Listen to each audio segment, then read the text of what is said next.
This video is about the house number 7. So this is what happened if I can't supervise what kind of group it will be. So this is house number 7, Thelma and Rufus' house, and this is the style that I dread to be happening, but it is. So this is now the roof that they have done. It looks a mess, but I know it's gonna be, but they won't listen. Pwede mo sud? So I will get in.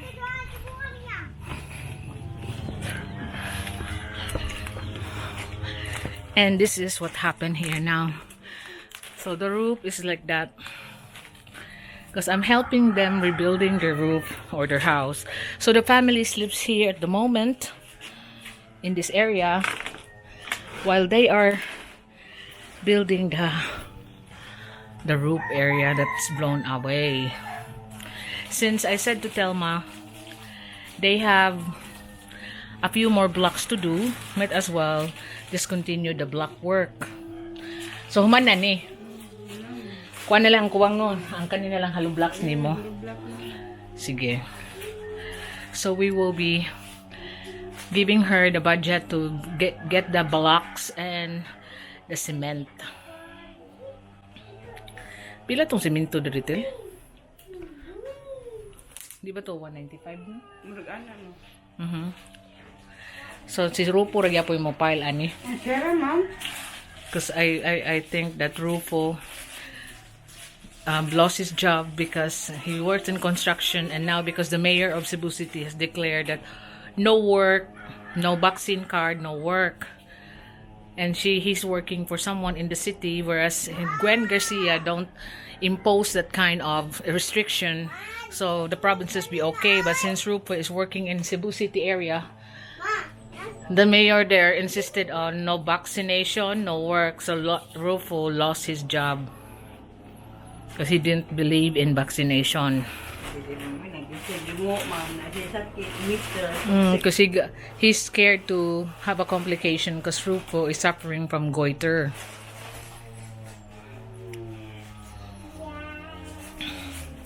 So i-order na lang ang kuantel, ang hollow block, mga 300.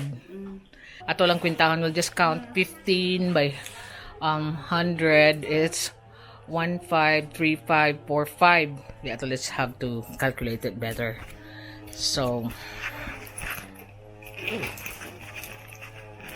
I'll get my calculator. So I was not very happy about the roof design because, you know, I like pent roof. But this is what I do. Kapoy kay nyong kuan.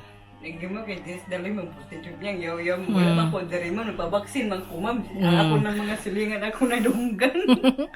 So naon na tus ma'am no nasuko na to. Because I don't like the design, but anyway, this is what happen if I'm not here to supervise it. Because this is it's not typhoon proof. This is just a complicated design. So I've given Thelma ipaga the additional budget to finish her house rebuilding. This is house number 7.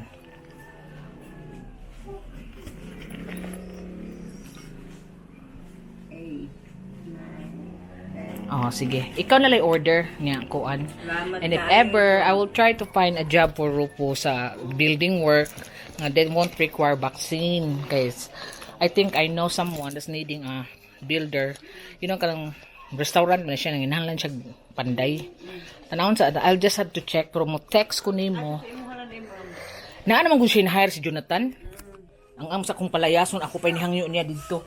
Nga, si Freddy nga, ari trabaho na ko, bi ako manggoy ng hangyo. Nung kinanan mo, suka na kay naawan manggoy sa trabaho ma'am kay nang katubitang si Kuwan ma'am. Yeah, because her husband was absent because during the storm they have nowhere to live.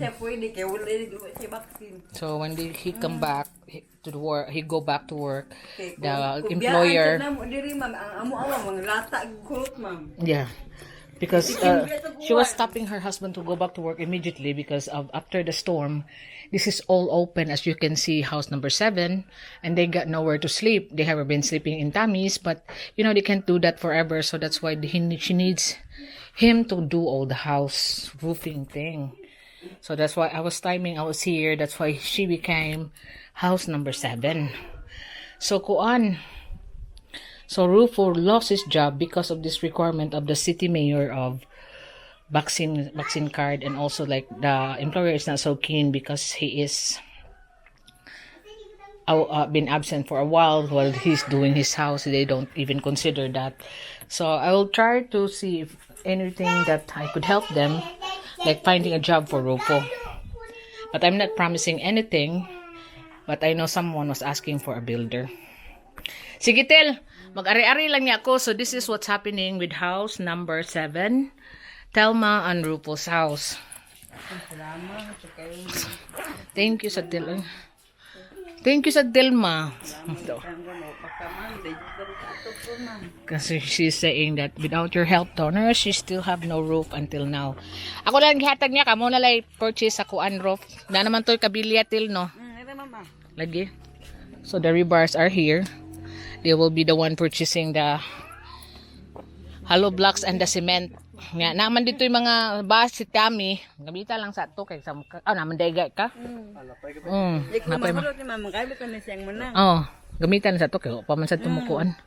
Pero ako na shock sa inyong atop. Mata akong ganahan good 4 agwas. 4 agwas. Di oy. Pa mo jud na pirmi. Ang sin ang 4 agwas mo jud na akong mga design sa akong mga kuan.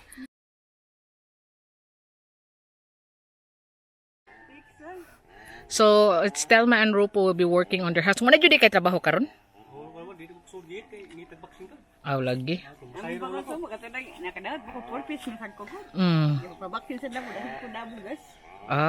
Arang-arang na lang. Sige. Sige Rob.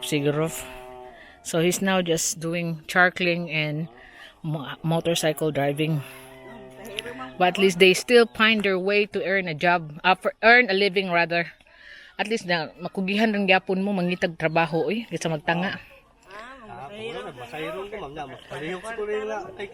Lagi because he's also doing charcoaling, loads of wood around here that needs charcoaling, so he still earns some more. So this is house number 7, and it's now going to partition. He will just buy the hollow blocks and the cement, and he will finish it all off.